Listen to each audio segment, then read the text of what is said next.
Masih terkini 9 bulan menjelang pemilu yang akan dilaporkan secara langsung oleh reporter kami di lapangan. Bersama saya Rima Anggi, inilah Mata Lokal Memilih selengkapnya. Kita menuju berita pertama Tribuners. Nama Bupati Bima Indah Damayanti Putri atau IDP tiba-tiba muncul dalam bursa bakal calon presiden dalam Pilpres 2024. Bupati Bima dua periode tersebut mencuat setelah fotonya bersama Ganjar Pranowo beredar luas di media sosial dan grup WhatsApp di Nusa Tenggara Barat. IDP yang dikonfirmasi via ponsel Selasa 2 Mei siang menyikapi santai soal foto yang beredar. Sementara soal ia yang digadang-gadang menjadi cawapres politisi Partai Golkar ini juga menanggapi dengan santai. IDP mengungkap ia dan wakilnya saat ini masih fokus menuntaskan visi di periode kedua kepemimpinan di Kabupaten Bima hingga 2026 mendatang. Informasi selengkapnya akan disampaikan rekan Atina, reporter dari Tribun Lombok. Silakan laporannya rekan Atina. Baik, terima kasih rekan Rima. Selamat sore Tribuners dimanapun Anda berada. Dapat saya sampaikan bursa Pilpres dan juga bursa Pileg tahun 2024 di Bima mulai terasa menghangat.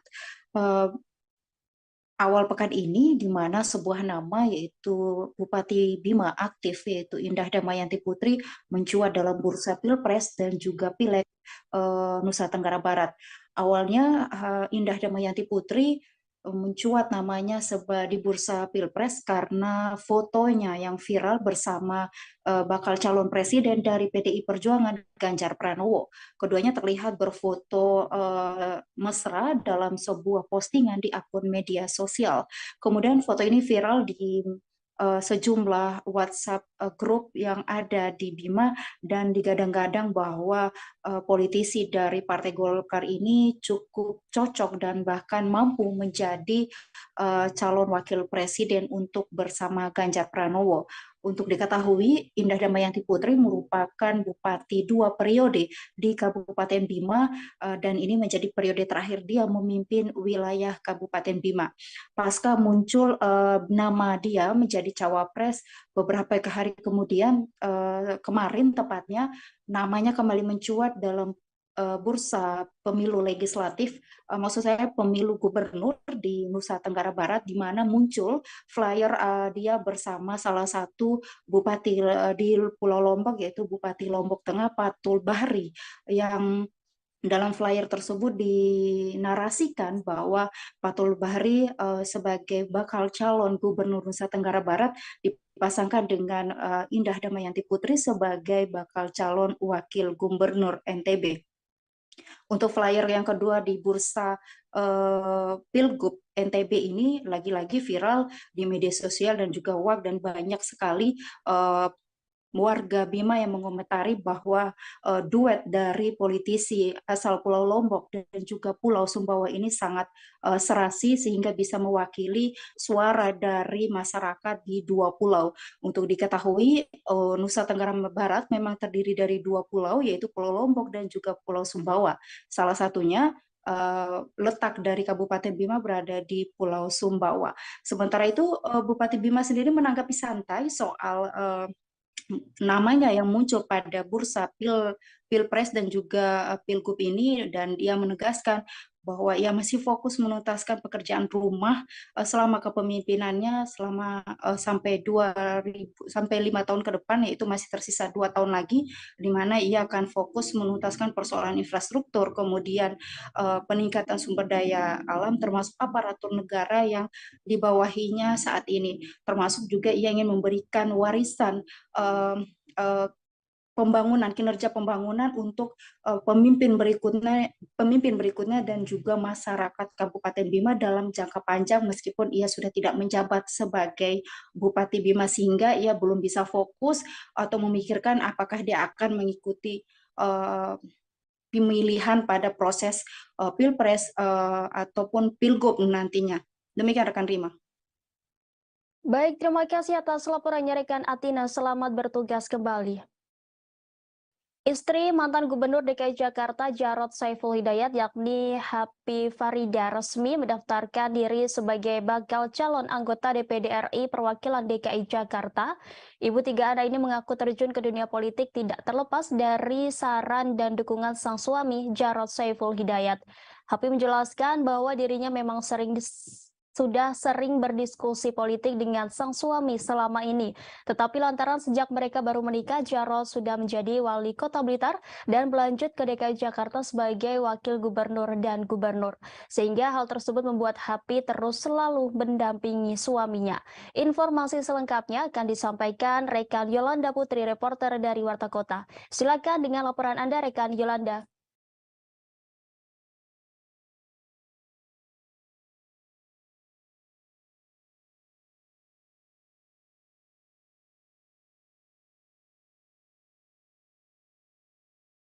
Jakarta, yakni Happy Farida resmi mendaftarkan dirinya di KPU DKI Jakarta sebagai bakal calon anggota DPD RI. Ibu tiga anak ini mengaku bahwa terjun ke dunia politik tidak terlepas dari saran dan dukungan dari sang suami. Ia juga mengatakan bahwa sebelum ia mendaftarkan diri ke KPU DKI Jakarta sudah sering berdiskusi dengan sang suami, sehingga membuat Happy akhirnya memberanikan diri untuk mendaftarkan diri ke KPU DKI Jakarta sebagai bakal calon anggota legislatif DPD RI Dapil DKI Jakarta. Lalu Happy juga menyampaikan bahwa ia menyampaikan niatnya kepada sang suami bahwa ingin mengabdi kepada masyarakat. Dan kemudian sang suami, yakni Jarod Saiful Hidayat, menyarankan sang istri mencalonkan diri sebagai bakal calon DPD RI ketimbang menjadi DPRD DKI Jakarta. Hal tersebut bukan tanpa alasan, lantaran Jarod tak mau istrinya menjadi saingan dari para bekas relawannya saat pilkada lalu yang banyak maju sebagai caleg DPRD DKI Jakarta. Usai berdiskusi banyak dengan sang suami, Happy menyadari bahwa peran dan fungsi DPD sebagai legislator sangatlah penting. Tetapi sangat disayangkan, mayoritas masyarakat merasa tak menganggap keberadaan DPD. Alhasil dengan tekad yang bulat, Happy ingin melanjutkan pembangunan di Jakarta yang disebutnya telah dimulai dari era Joko Widodo, Basuki Cahayapurnama alias Ahok, hingga sang suami yakni Jarod Saiful Hidayat. Begitu, Rima. Baik, terima kasih atas laporannya rekan Yolanda Putri. Selamat bertugas kembali. Dan Tribuners, rekan kami sudah menghibur wawancara dengan istri ex-gubernur DKI Jakarta Jarod Saiful Hidayat, Happy Farida. Berikut tayangannya untuk Anda. Tahapan ya, karena kan kita sudah mengikuti tahapan verifikasi administrasi, verifikasi faktual, dan untuk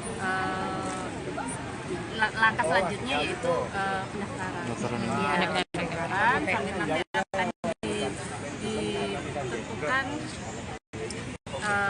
CS ya kalau nggak salah. Ya, DCT ya. Daftar calon tetap. Iya. Itulah alhamdulillah bisa. Dan dia surprise gitu teman-teman pada apa? Mengiringi Bu ya. Iya.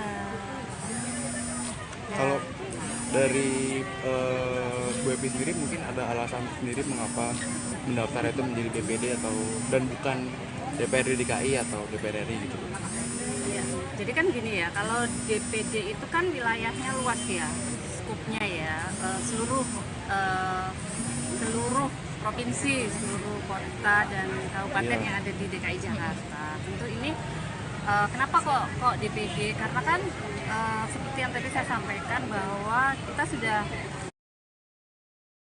Ketua DPW PAN Maluku Utara Tutur Sutikno mengungkapkan alasan kenapa Ketua Umum DPP PAN Zulkifli Hasan tak mengakomodir Iskandar Idrus sebagai Bacalek DPR RI. Tutur Sutikno mengungkap hal itu karena ada pertimbangan organisasi yang dipikirkan dan bukan masalah pribadi.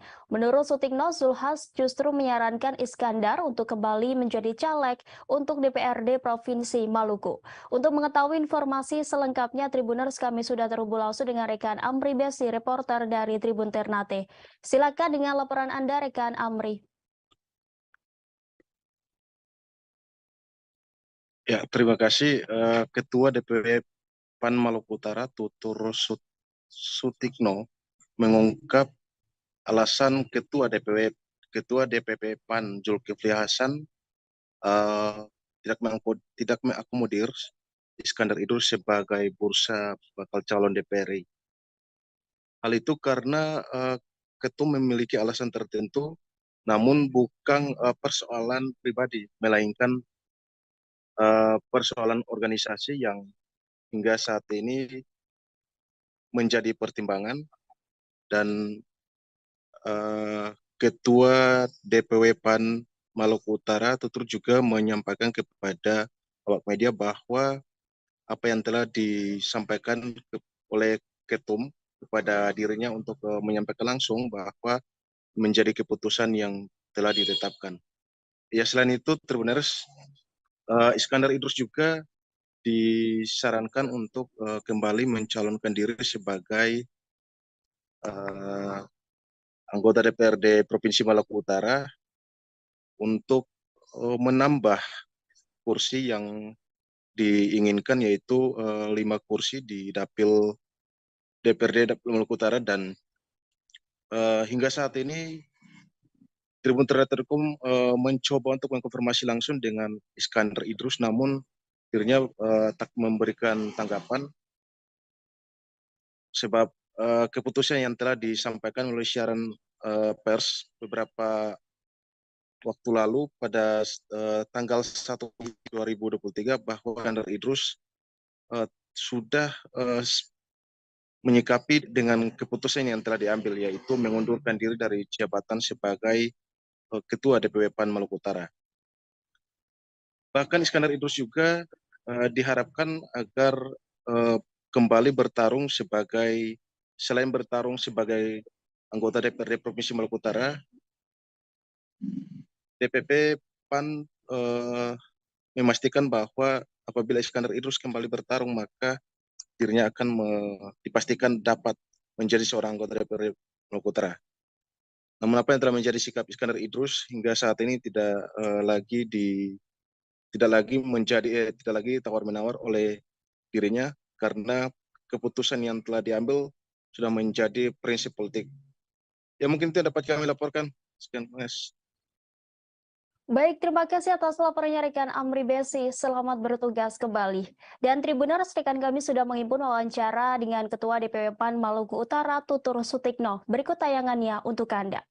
Proses pencalekan yang akan kita sampaikan kepada KPUD di masing-masing daerah dan di KPU Provinsi Maluku Utara, dan alhamdulillah semuanya selesai pemberkasannya. Mungkin ada 1-2 hari ini yang tinggal menyusul, misalnya seperti surat keterangan SKCK, surat keterangan pengadilan. Ini insya Allah dalam 2-3 hari ini semuanya selesai. Memang sebelumnya ada beberapa caleg yang mundur dari pencalekan, tapi kawan-kawan ini dengan sigap sudah ada penggantinya, dan semuanya insya Allah sudah terisi. Dan kami akan bersama-sama mendaftarkan diri ke KPU pada tanggal 12 Mei ini secara bersama-sama, KPU di daerah masing-masing, KPU di kabupaten kota maupun KPU provinsi. Dan alhamdulillah sampai saat ini semua DPD yang ada di Maluku Utara solid dan siap menjalankan tugas-tugas organisasi. Itu yang bisa saya sampaikan. Pak, berarti status Bapak ini sebagai Kantor Dewan Pimpinan Daerah Nasdem Toraja Utara dipadati bakal calon legislatif atau Bacalek pada Kamis 4 Mei 2023 kemarin. Sebagian besar dari mereka datang untuk berkonsultasi dan mengumpulkan berkas mereka yang dibutuhkan. Kantor DPD Nasdem Toraja Utara ini berada di Jalan Monginsi di Kecamatan Rante Paul, Toraja Utara, Sulawesi Selatan. Untuk mengetahui informasi selengkapnya, kami sudah terhubung langsung dengan rekan Freddy Samuel, reporter dari Tribun Toraja. Silakan dengan laporan Anda, rekan Freddy. Ya, terima kasih Rima dan selamat malam Tribuners. Jadi pada kali kantor DPD Nasdem Toraja Utara mulai dipadati oleh calon bacalek atau bakal calon legislatif anggota DPRD Kabupaten Toraja Utara, yang dimana mereka banyak juga yang menyetor berkas-berkasnya, dan juga ada juga yang baru konsultasi dengan LO Partai Nasdem Toraja Utara. Jadi untuk pemenuhan berkas dari DPD Nasdem Toraja Utara, rencana mereka akan merampungkan administrasinya pada tanggal 9 atau 10 Mei mendatang. Dan ke depan setelah hasil itu mereka rampungkan, mereka akan membawa berkas fisik tersebut pada komisioner atau anggota KPU Toraja Utara. Dan Ketua Bapilu Pemenangan Nasdem Toraja Utara mengatakan siap memenangkan Nasdem di Toraja Utara dengan menargetkan 7 kursi. Seperti itu, Rima, saya kembalikan ke studio. Baik, terima kasih atas laporannya rekan Freddy Samuel. Selamat bertugas kembali. Dan Tribuners, rekan kami sudah menghimpun wawancara dengan Ketua Badan Pemenangan Bapilu Nasdem Toraja Utara, Markus Rante Tondok. Berikut tayangannya untuk Anda. Ya, terima kasih. Jadi kami sekarang mempersiapkan pemberkasan untuk melengkapi syarat-syarat yang diminta dari KPU. Pada dasarnya kami dapat turun semua. Kami akan mengatur sampai dengan target waktu yang sampai dengan tanggal 14. Itu kita akan atur semua. Yang paling kami pentingkan sekarang adalah mengenai pemeriksaan kesehatan. Nanti kami sampaikan ke bacalek kami supaya segera kesehatan, termasuk juga narkoba dan SKCK dan kepolisian. Dan kalau untuk progresnya sudah ada kira-kira berapa dapil atau orang yang sudah mencalon sini, dapil apa saja yang hampir rampung terkait berkas-berkasnya mungkin? Kami yakin bahwa berkas-berkas itu akan rampung. Puluhan bakal calon legislatif Partai Kebangkitan Bangsa atau PKB dan Partai Nasional Demokrat atau Nasdem terpaksa menjalani pemeriksaan kesehatan dan narkoba di kantornya masing-masing pada Kamis 4 Mei 2023. Dua pengurus partai sengaja mendatangkan tim medis dari salah satu rumah sakit di Situbondo agar memudahkan para kader partai melakukan pemeriksaan kesehatan. Pemeriksaan ini tidak lain untuk melengkapi berkas persyaratan bakal caleg yang akan ikut berkontestasi pada pemilihan legislatif tahun 2024 mendatang. Salah seorang pengurus DPC PKB Hafid mengatakan kegiatan saat ini merupakan pemeriksaan kesehatan secara kolektif untuk persyaratan bakal calon legislatif. Alasan pemeriksaan dilakukan di kantor, kata Hafid, karena waktu yang ada sangat terbatas dan waktu pendaftaran di KPU sudah dibuka. Informasi selengkapnya akan disampaikan rekan Izzy Hartono, reporter dari Suriah. Silakan dengan laporan Anda, rekan Izzy Hartono. Baik, rekan Rima, selamat petang Tribun. Dapat kami sampaikan puluhan bakal calon legislatif di dua partai di Kabupaten Situbondo, yakni Partai PKB dan juga Partai Nasdem, melakukan pemeriksaan terhadap bakal calon yang akan berkontestasi di pemilu 2024 mendatang. Hal ini dilakukan untuk mempermudah para caleg yang untuk melengkapi persyaratan untuk mendaftar di KPU Situbondo. Acara pemeriksaan yang berlangsung di kantor DPC PKB dan kantor Nasdem Situbondo menghadirkan tim medis dari salah satu rumah sakit yang ada di Situbondo. Di antaranya mereka pemeriksaan terkait dengan psikologi dan juga narkoba serta tes kesehatan. Sehingga setelah selesai dilakukan pemeriksaan, maka pemberkasan terhadap bacalek yang dari dua partai tersebut akan segera dilengkapi dan akan diserahkan ke KPU Situbondo. Adapun beberapa caleg yang sudah melakukan pemeriksaan sebelumnya di rumah sakit, ada beberapa puluhan yang sudah menjalani pemeriksaan di rumah sakit Abdurrahman Situbondo. Demikian dengan halnya yang dilakukan oleh Partai Nasdem dan juga PKB. Namun sisanya untuk mempercepat data yang akan dilengkapi sebagai data utama, yakni kesehatan, narkoba, dan lain-lainnya, sehingga pihak partai berinisiatif untuk melakukan pemeriksaan di kantornya masing-masing. Demikian rekan Rima. Baik, terima kasih atas laporannya rekan Izzy Hartono. Selamat bertugas kembali. Dan Tribuners, rekan kami sudah menghimpun wawancara dengan Hafiz Yusik, salah satu pengurus DPC PKB Situbondo, dan Sekretaris DPD Partai Nasdem Arik Budi Santoso. Berikut tayangannya untuk Anda. Nasdem kemarin sudah melaksanakan tes kesehatan kolektif di Rumah Sakit Abdur Rahim. 23 bacalek yang sudah tes kesehatan di sana, sisanya kemudian informasi dari Rumah Sakit Abdur Rahim itu bisa dilaksanakan Selasa depan.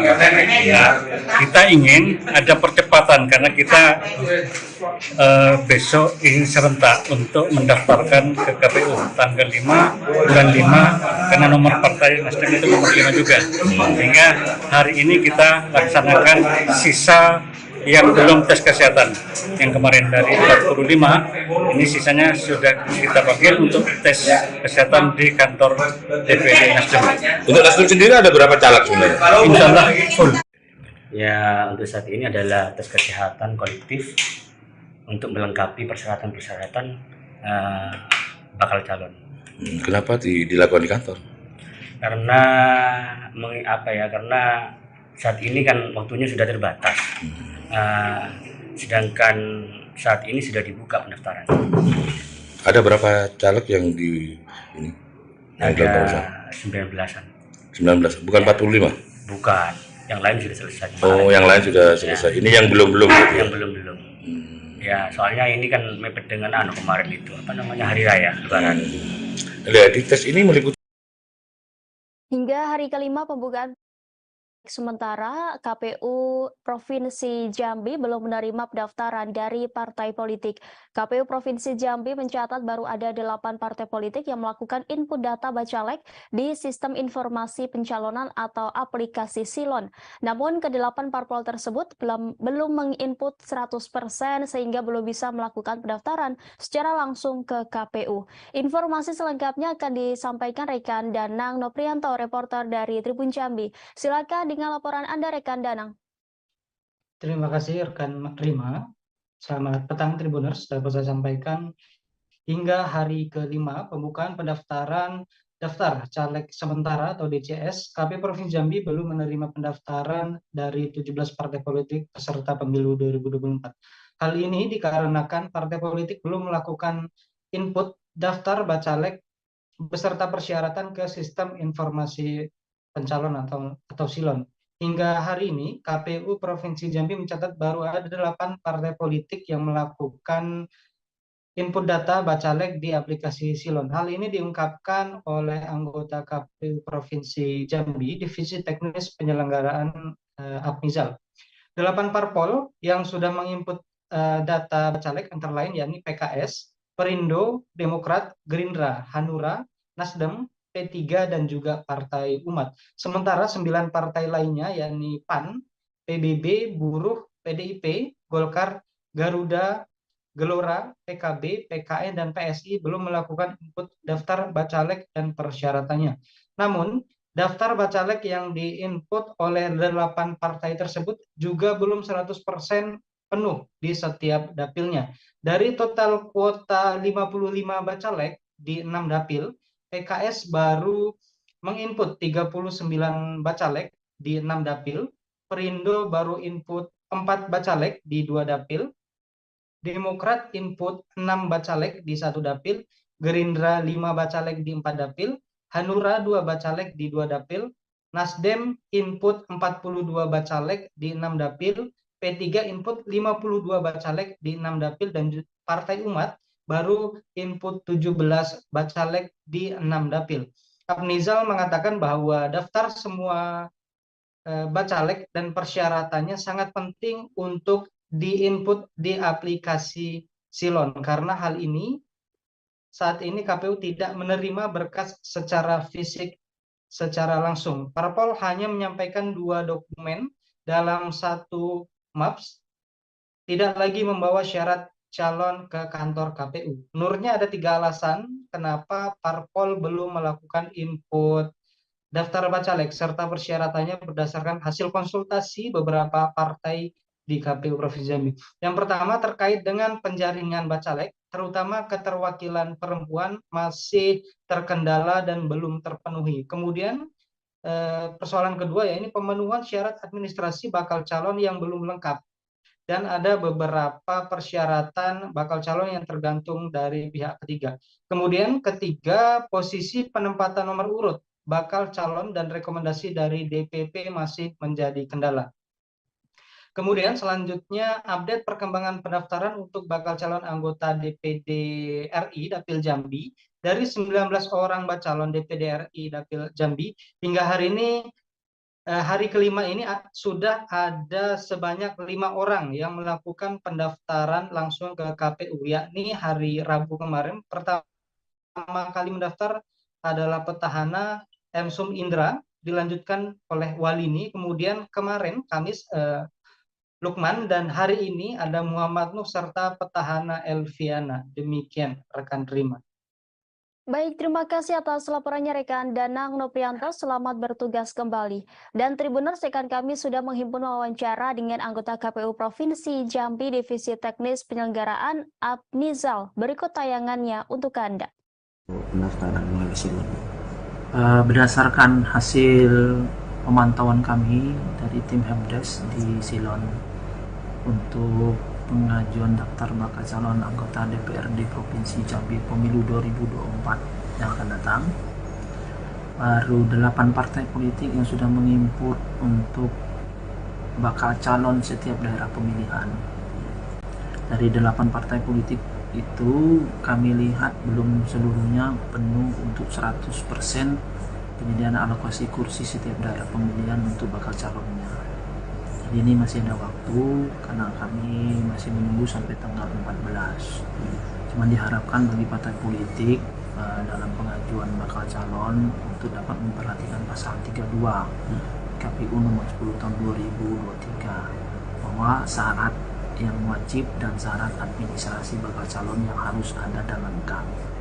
Syarat wajibnya itu adalah pengajuan Calon anggota Komisi Independen Pemilihan atau KIP Birawan yang mendaftar hingga batas akhir penutupan pendaftaran pada Selasa 2 Mei sore lalu mencapai 42 orang. Dari total 42 pendaftar tersebut hanya 4 orang perempuan. Pendaftar paling banyak pada hari terakhir, Selasa 2 Mei lalu. Banyak pendaftaran mengembalikan berkas permohonan dan melengkapi persyaratan serta menyerahkan ke Sekretariat Pansel KIP Birawan di DPRK Birawan. Berkas pemohon sudah diterima panitia di sekretariat, namun belum diperiksa kelengkapan administrasi apakah memenuhi syarat atau tidak. Pemeriksaan berkas satu persatu akan dilakukan mulai Rabu 3 Mei dan nanti akan diketahui lengkap atau tidak. Untuk mengetahui informasi selengkapnya, kami sudah terhubung dengan rekan Yusmandin Idris, reporter dari Serambi News. Silakan dengan laporan Anda, rekan Yusmandin. Ya, terima kasih, Rima.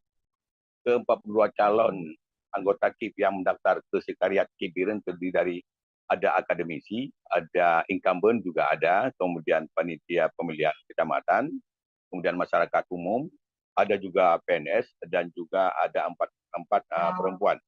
Mereka yang mendaftar itu sudah melengkapi persyaratan lengkap, mendaftar ke Sekretariat KIP Biren dan nantinya akan mengikuti tahapan mulai dari pemeriksaan berkas, kemudian juga dengan seleksi lanjutan.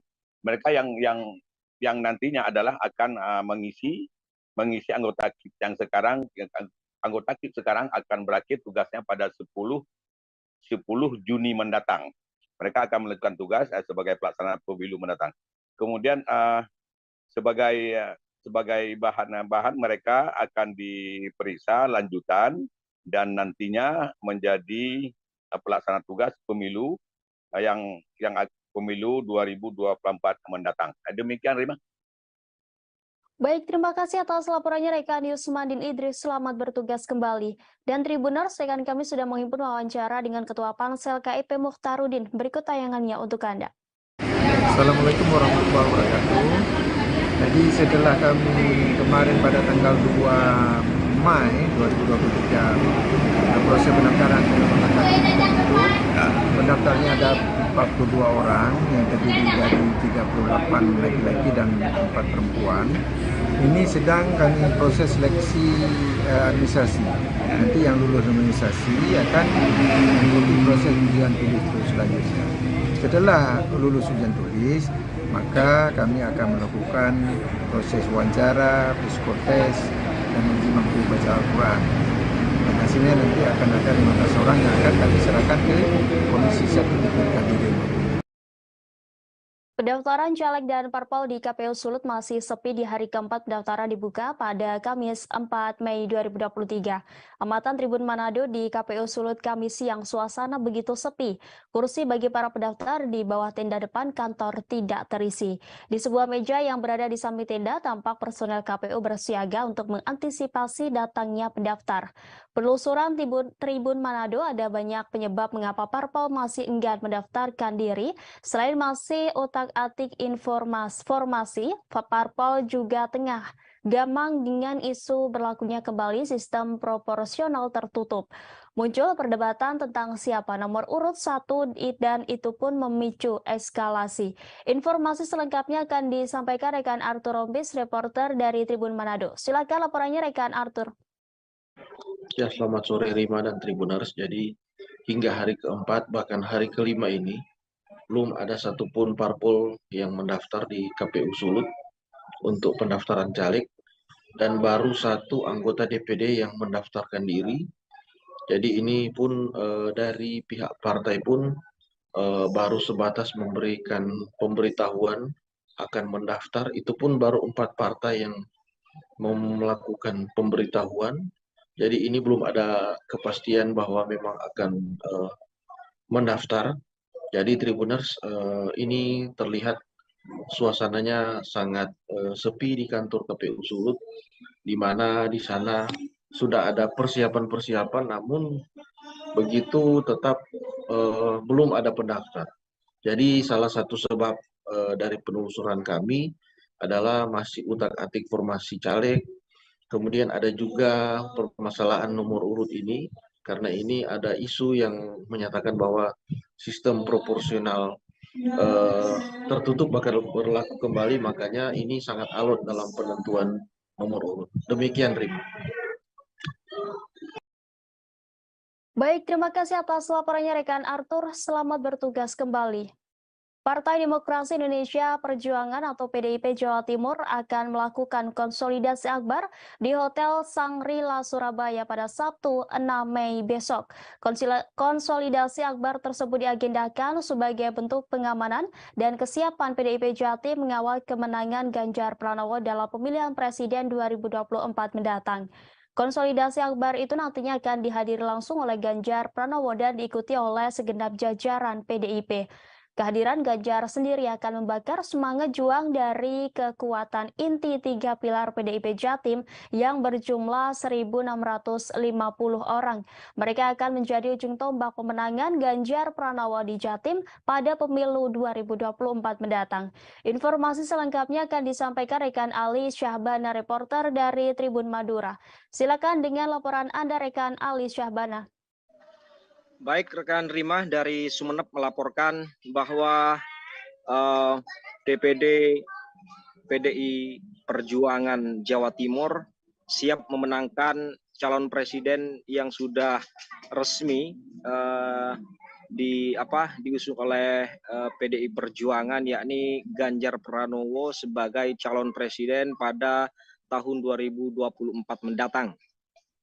Maka PLT Ketua DPD PDI Jawa Timur MH Said Abdullah menyampaikan bahwa besok pada hari Sabtu tanggal 6 Mei 2023 akan menggelar konsolidasi akbar atau konsolidasi politik di Jawa Timur Hal itu dilakukan, kata MH Said Abdullah, untuk memenangkan Ganjar Pranowo sebagai presiden pada tahun 2024 mendatang. Besok akan digelar di salah satu hotel di Surabaya, ini Hotel Shangri-La Surabaya, di mana pada acara besok akan hadir langsung sebagai calon presiden dari PDI Perjuangan Ganjar Pranowo untuk membakar semangat juang dari para kader partai PDI Perjuangan ini, baik dari mulai dari DPD PDI Perjuangan Jawa Timur hingga DPC PDI Perjuangan se-Jawa Timur, bahkan para kader-kader partai, baik para kepala daerah atau anggota DPRD yang ada yang dari PDI Perjuangan ini juga akan menghadir langsung pada konsolidasi akbar besok di Surabaya, Rima.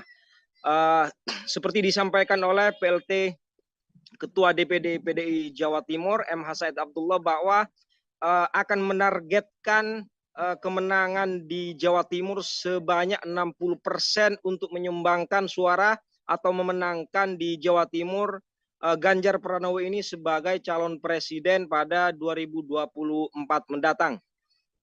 Selanjutnya, Rima, besok juga Ganjar Pranowo ini pada keesokan harinya selain hadir langsung ke Surabaya untuk membakar semangat para kader-kader partai dari PDI Perjuangan dan juga akan berbincang-bincang langsung dengan para kader-kader partai bagaimana memenangkan pada Pilpres 2024 mendatang. Nah, pada keesokan harinya tanggal 7 Mei hari Minggu 2023, seperti biasanya Ganjar Pranowo juga akan berkegiatan langsung berolahraga pagi di pagi harinya, dan siang harinya akan melanjutkan safari politiknya, yakni Ganjar Pranowo ke daerah Jember dan Situbondo, Bondowoso atau ke Banyuwangi pada siang harinya.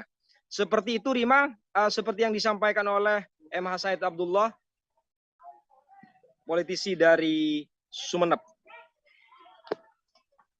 Baik, terima kasih atas laporannya rekan Ali. Selamat bertugas kembali.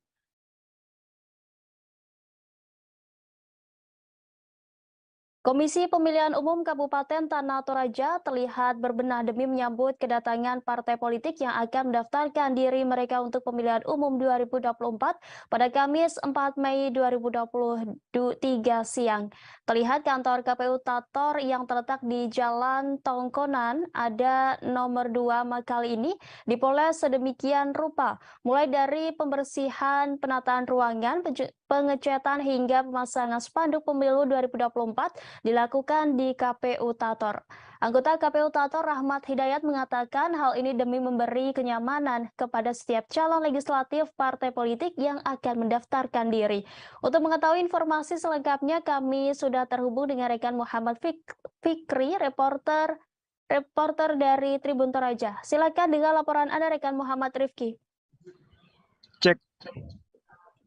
Ya, baik, Rima dan Tribuners, mulai dari Senin kemarin KPU Tanah Toraja memang terlihat berbenah ya untuk mengingat tahapan pemilihan umum 2024 sudah memasuki tahap pencalonan. Adapun KPU Tanah Toraja ini model berbenah itu mulai dari pembersihan, kemudian pengecatan gedung, kemudian pemasangan spanduk.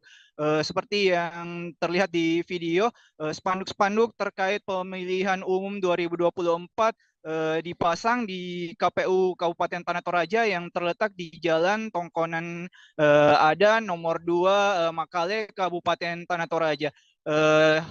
Hal tersebut menurut Rahmat Hidayat, anggota KPU Kabupaten Tanah Toraja, demi memberi kenyamanan kepada setiap calon legislatif partai politik yang akan mendaftarkan.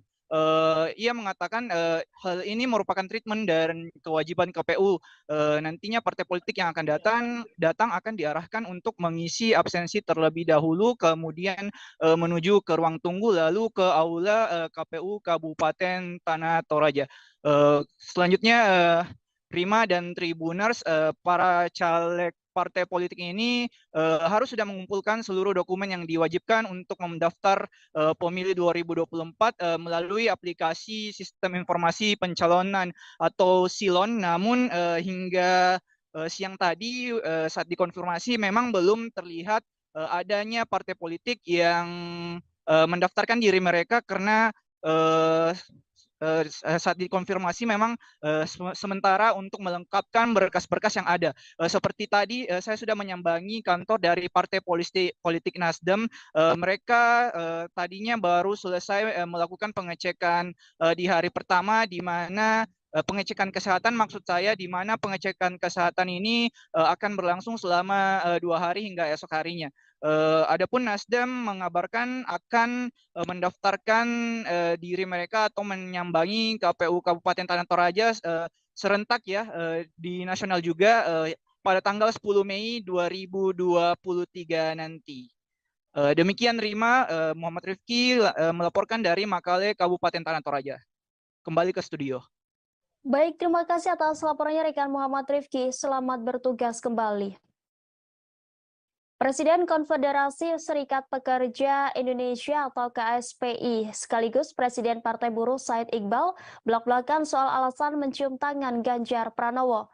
Momen tersebut terjadi saat Said Iqbal bersama Presiden KSPSI Andi Gani Nenawea menemui Ganjar di Hari Buruh pada 1 Mei 2023 lalu. Dalam video yang viral terlihat Said Iqbal yang mengenakan kaos hitam menundukkan kepalanya dan mencium tangan Ganjar Pranowo saat bersalaman dengan capres usungan PDIP itu. Potongan video itu pun kemudian viral di media sosial.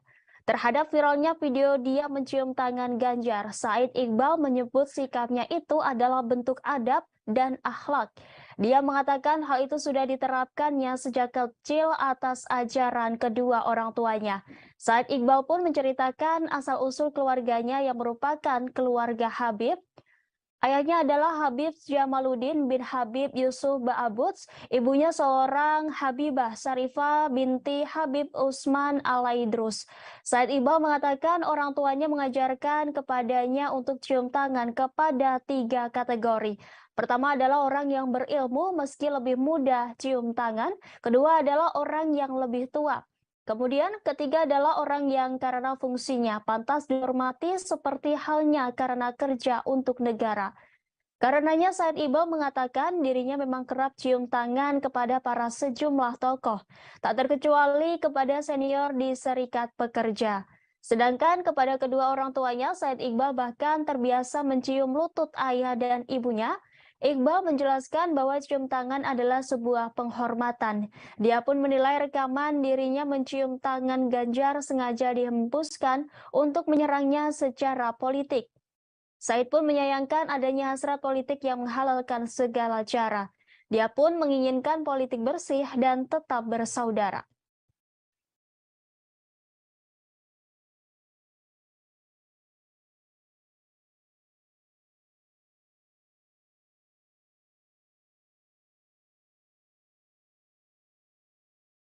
Tentang salaman berciuman, itu situasinya. Saya sekarang jawab tentang salaman yang mencium tangan.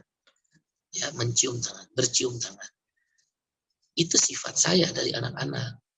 Dari kecil, saya biasa memanggil ibu saya Mimi ya. Mimi itu ibu saya, Walid itu ayah saya.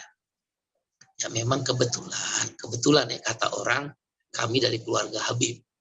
Ayah saya namanya Habib Jamaluddin bin Habib Yusuf Ba'abud, jadi marga saya itu Ba'abud. Dengan demikian nama saya memang kata orang Habib Iqbal bin Habib Jamaluddin Ba'abud. Kemudian ibu saya memang juga Habibah, yaitu Sarifah Mahani binti Habib Usman Alaidrus. Karena banyak juga yang mempertanyakan itu, kok Habib cium tangan? Mimi dan Walid saya, ibu dan bapak saya, ayah saya, itu mengajarkan jangan memandang status dalam menghormati orang. Dari kecil. Andi Gani dan orang dekat saya pasti tahu. Saya akan mencium tangan karena diajarkan oleh Mimi saya, terutama Mimi saya, ibu saya, bercium tangan untuk 3 orang. 3 kategori orang. 1, dia berilmu. sekalipun dia ustadz kampung, lebih muda dari kamu. Itu Presiden Republik Indonesia Joko Widodo buka suara terkait kritikan publik menyoal undangan terhadap sejumlah ketua partai politik di Istana Negara pada Selasa 2 Mei lalu. Terlebih sempat dikabarkan pertemuan itu membicarakan masalah pencapresan. Terkait hal itu, Jokowi meminta publik mengerti soal peran gandanya tersebut. Awalnya Jokowi menjelaskan bahwa pertemuan dengan para ketua umum partai politik bukanlah untuk ikut campur mengenai persiapan pemilu 2024 mendatang, melainkan hanya diskusi soal politik.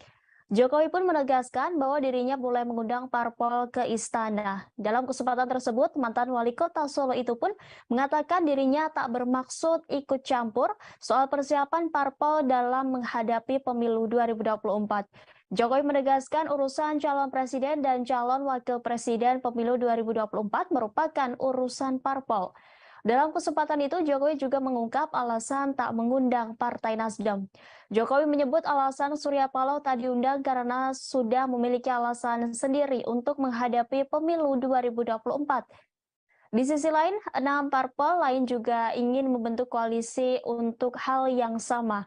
Sehingga sebagai parpol yang telah memiliki koalisi sendiri, lanjut Jokowi, tidak pas jika Nasdem mengetahui strategi koalisi lain.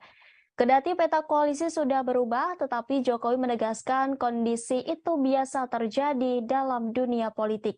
Adapun pada Selasa malam, Presiden Joko Widodo memanggil 6 ketua umum partai politik ke Istana Merdeka. 6 pimpinan partai politik yang hadir yakni Ketua Umum PDI Perjuangan Megawati Soekarno Putri, Ketua Umum Partai Gerindra Prabowo Subianto, Ketua Umum Partai Golkar Airlangga Hartarto, Ketua Umum PAN Zulkifli Hasan, Ketua Umum PKB Muhaimin Iskandar, dan PLT Ketua Umum P3 Muhammad Mardiono. Sejumlah mengkritik langkah Presiden Joko Widodo alias Jokowi yang mengumpulkan sejumlah petinggi partai politik di Istana Negara. Salah satu kritik datang dari seorang wartawan senior, Asyari Usman.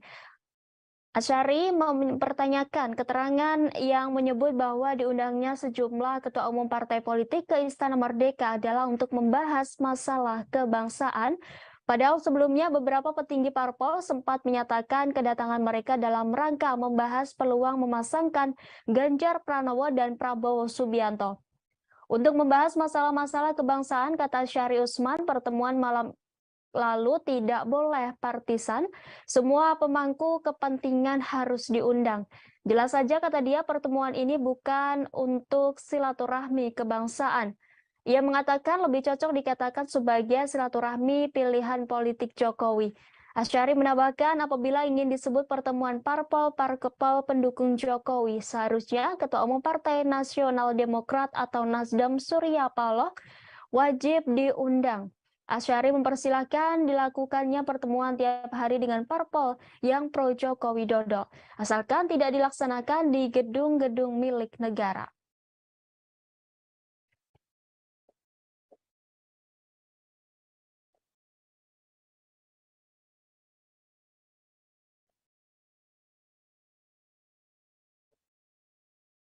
Informasi tadi sekaligus menutup perjumpaan kita hari ini. Saya Rimanggi beserta kru yang bertugas pamit undur diri. Terima kasih atas kebersamaan Anda dan sampai jumpa.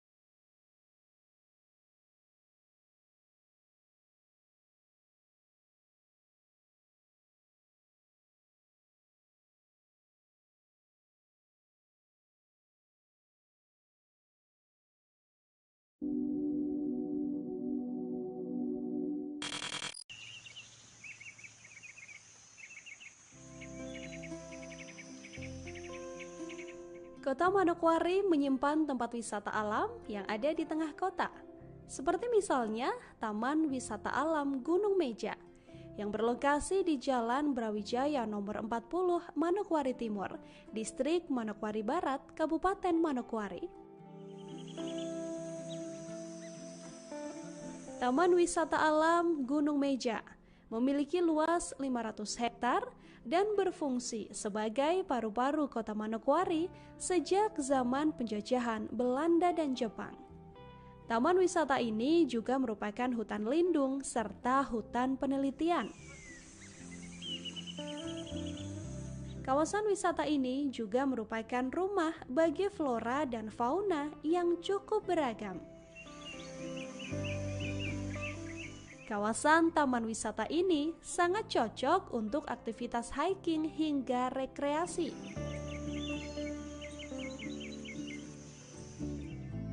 Taman ini pun buka setiap hari selama 24 jam.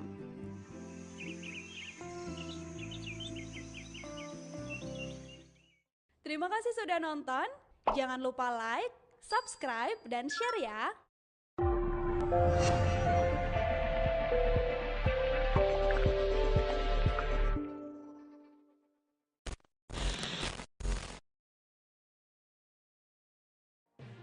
Tribun News Live Update.